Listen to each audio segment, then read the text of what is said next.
In this series about agile project management for software development projects, a theme that runs through my videos is to use knowledge of pre-agile project planning methods to gain an advantage in agile project management. Let's summarize.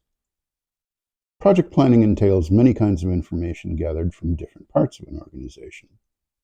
For formal waterfall planning, this information is organized into layers or tiers of a waterfall that flows towards project completion. For most projects, this is overkill. Successful agile projects need an adequate amount of the same kind of information. Wise project managers collect and use available information for a less formal analysis.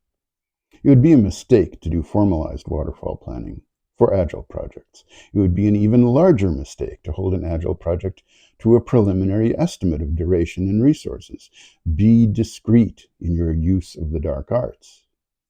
A key problem in agile project management is how to retain agility and not collide with external constraints.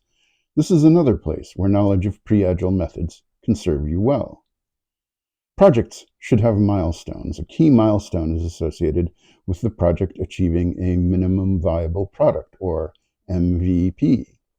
Pre-agile methods and tools can help identify plausible milestones.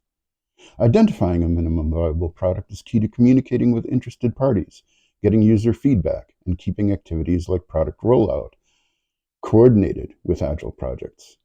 If a preliminary analysis of a project shows it is unlikely to succeed, the best approach is inquiry as opposed to just declaring the problem. Communicate the reasons succinctly. Seek advice from colleagues.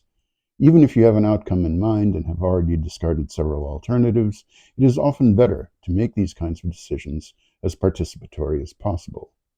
Lastly, you should not fake agility while sticking to a waterfall plan. Don't use agile methods in projects where they are inappropriate.